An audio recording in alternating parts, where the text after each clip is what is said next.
Ok, et maintenant que j'ai donné les instructions et les consignes à ces personnes qui m'accompagnent en direct, qui vont être là en train de participer corps et âme pour gagner une participation à l'astropractice, hein, une lecture par le cercle d'études de l'astropractice. Ce que je vais faire, c'est enregistrer pour ceux et celles qui sont en train de regarder en différé, que vous puissiez quand même jouer aussi et tester vos connaissances, même si c'est pas la même chose qu'être aussi ici en direct. Peut-être même, je disais que pourquoi pas mettre de temps en temps ces astro quiz sur YouTube pour que les gens s'amusent aussi. Cet astro quiz est 100% dédié au phénomène de rétrogradation. Donc, il est formé de 10 questions. Je vous rappelle que nous en sommes à l'édition numéro 2, hein. Donc, moi aussi, je suis en train de voir si ça vous va, si les questions sont faciles, trop difficiles, si 10 questions c'est bien, si vous préféreriez qu'il y ait 10, 15 ou 20. Enfin, voilà, moi, j'avais des questions par milliers, hein, si j'aurais pu faire un astro quiz de 50 questions pour la rétrogradation, mais il ne faut pas exagérer non plus. Et puis, il y a aussi le curseur de difficulté, non, qu'on va être en train d'évaluer dans ces premières fois. N'hésitez pas à me dire ici en direct ou en différé, qu'est-ce que vous en pensez. Donc, nous allons lancer l'Astro Quiz maintenant. Yes! Est-ce que vous pouvez me confirmer que oui, vous êtes en train de voir l'Astro Quiz maintenant à l'écran? Et entre-temps, eh bien, moi, je vais faire l'animation ici pour ceux qui regardent en différé. Question numéro un, vrai ou faux qu'une planète rétrograde est un effet d'illusion optique depuis notre perspective géocentrique? Tic-tac, tic-tac, tic-tac. Vrai ou faux? Question numéro 2. Que désigne la saison des rétrogrades en astrologie? Une période de 4 semaines où toutes les planètes sont rétrogrades, une période de plusieurs mois propice à l'introspection et à la réévaluation, une fenêtre de désordre généralisé ou toutes les réponses sont correctes. Je ne sais pas si tu arrives à le voir. Tic-tac, tic-tac. Suivante question. Lors d'une rétrogradation, l'énergie d'une planète est généralement A, intensifiée et tournée vers l'intérieur, B, totalement inefficace, C, difficile à interpréter, D, aucune réponse n'est correcte. Tic-tac, tic-tac, tic-tac. Celle-là, je trouve, elle est un peu difficile quand même. Vous me direz. Check. Question numéro 4. Vrai ou faux que Vénus, Mars et Chiron sont les seules planètes à ne pas rétrograder toutes les années? Tic, tac, tic, tac. Tic, tac, tic, tac. Question numéro 5. Vrai ou faux que le Soleil et la Lune ne rétrogradent jamais? Vrai ou faux? Tic, tac, tic, tac.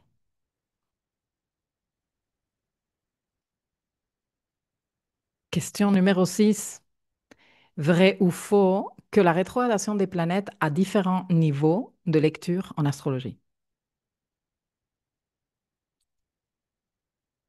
Tic, tac. J'ai été tentée de mettre une petite musique de type cirque derrière, mais je me suis dit non, ça va déconcentrer le monde. Question numéro 7. Quelles phases font partie intégrante d'une boucle de rétrogradation? Il va falloir que je me fasse petite. Rétrograde et stationnaire uniquement. B, phase directe uniquement. C, pré-rétrograde, rétrograde, post-rétrograde. Ou D, direct, stationnaire et rétrograde. Tic-tac. Je me fais petite pour que tu puisses lire.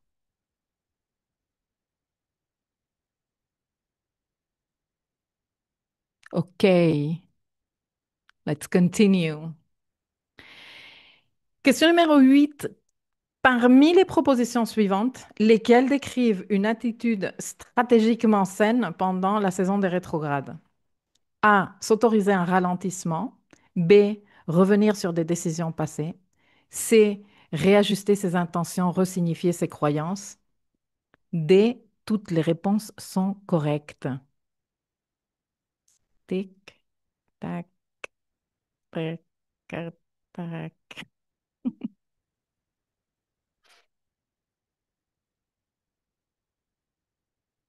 On arrive presque à la fin.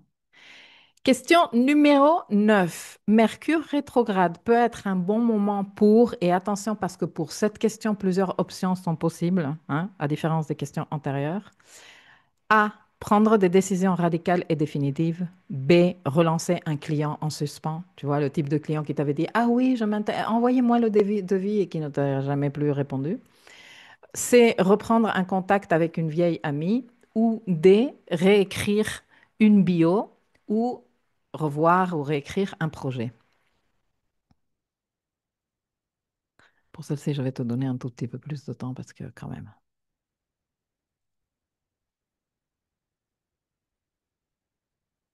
Mhm. Et la dernière question. Quand Pluton rétrograde, c'est une excellente période pour, et comme pour la question antérieure, plusieurs options seront possibles. A. Observer ses réactions de survie. B. Fuir toute transformation. C. Consolider le sens de souveraineté intérieure. Et D. Développer la résilience émotionnelle. Voilà, voilà, voilà. Tic, tac, tic, tac. Et c'est fini! Bravo à tout le monde que vous avez participé. Je vois que vous êtes en train de valider les tests, les sondages, enfin les quiz ici en ligne. Maintenant, on va faire la correction pour que vous ne partiez pas en vous disant, mais quelle était la bonne réponse?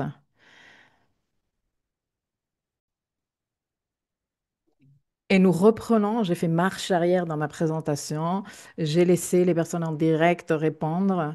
Il y a un suspense là en ce moment, quelles seront les bonnes réponses? Donc, j'ai fait marche arrière pour rediffuser les slides derrière moi et te partager les bonnes réponses, que tu saches toi en différé, si tu as bien répondu ou quoi. Et en même temps, avec l'outil quiz de Zoom, que je suis en train de faire une pub de ouf, même si ils ne me font même pas une réduction de 5% malgré le nombre d'années que je suis client avec eux, mais c'est pas grave, il est bien cet outil, franchement. Tu devrais venir en direct pour le tester et me dire ce que tu en penses.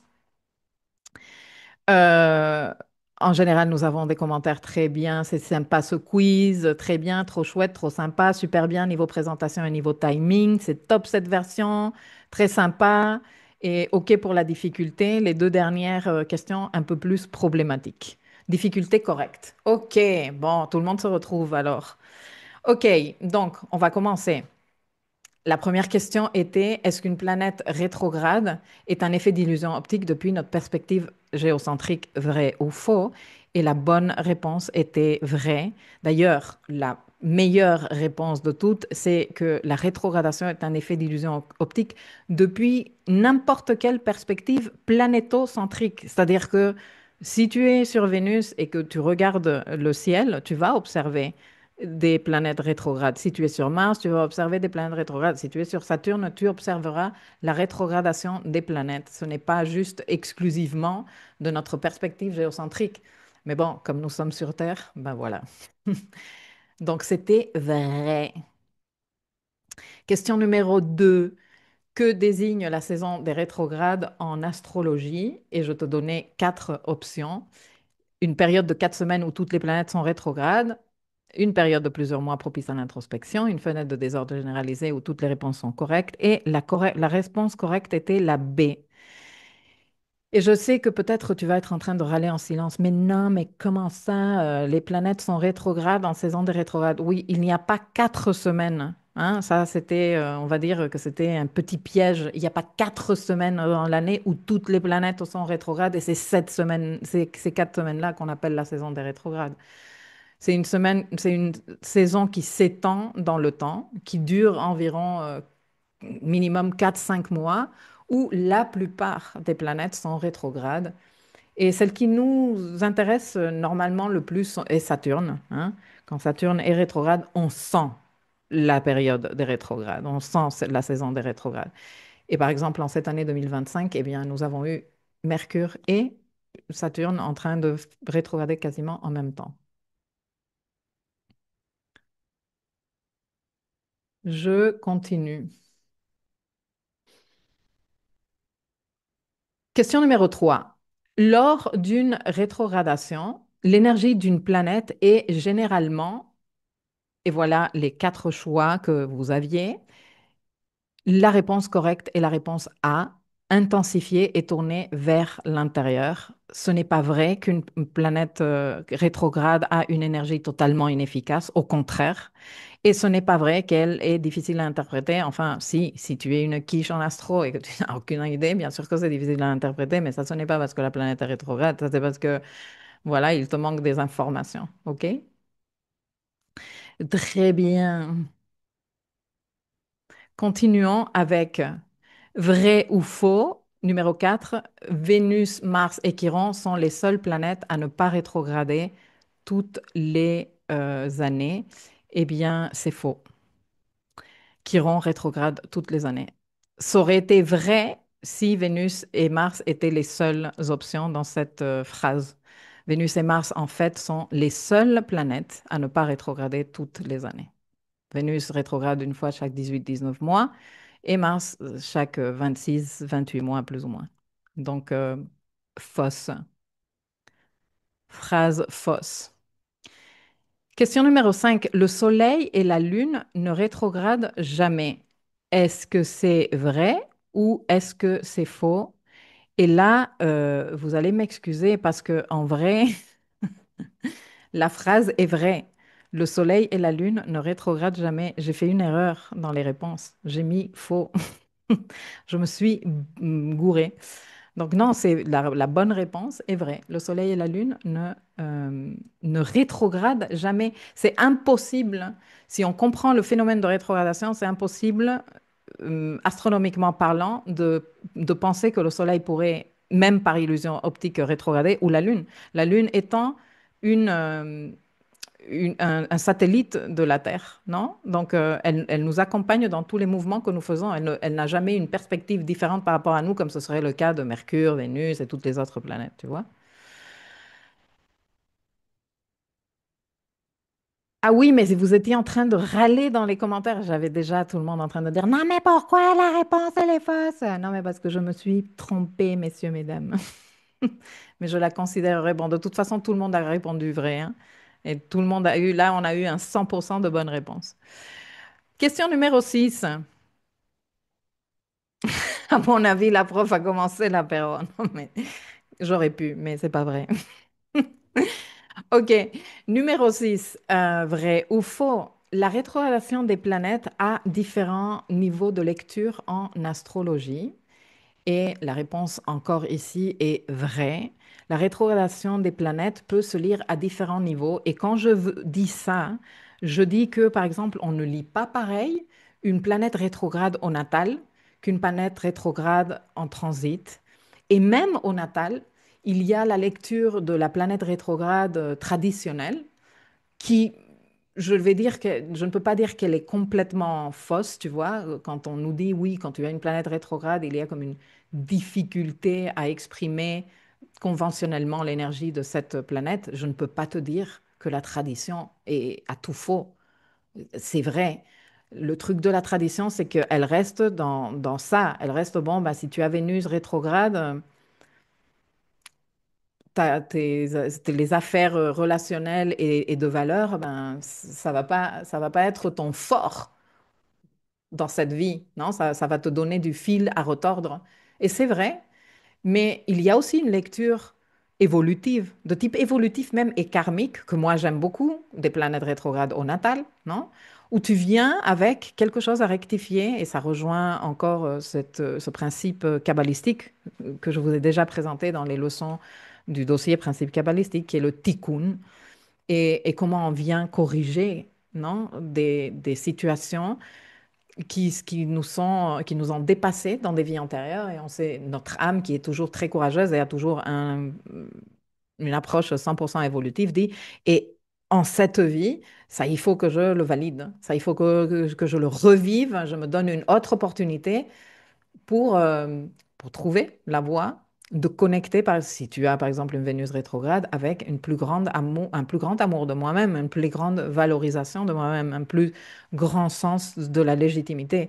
Alors, est-ce que ceci veut dire évolutivement que Vénus rétrograde va te permettre d'être connecté à ta valeur personnelle depuis ton jour 1 de ta vie? Eh bien non, certainement, depuis le jour 1 de ta vie, tu vas méga galérer. C'est là que la tradition a raison. Tu galéreras. Tu galéreras, tu auras des relations, des situations relationnelles assez décourageantes. Mais si tu es dans une démarche évolutive, tu te diras, ah oui, ça ne peut pas rester. Il doit y avoir une autre façon de faire les choses. Et c'est là que tu évolues. C'est là que tu apprends. Et donc, moi, j'aime beaucoup ça, considérer quand j'étudie un thème, par exemple, la rétrogradation des planètes dans tous ces différents niveaux de lecture. OK, continuons avec la question numéro 7. Quelles phases font partie intégrante d'une boucle de rétrogradation? Et la réponse correcte était la réponse C.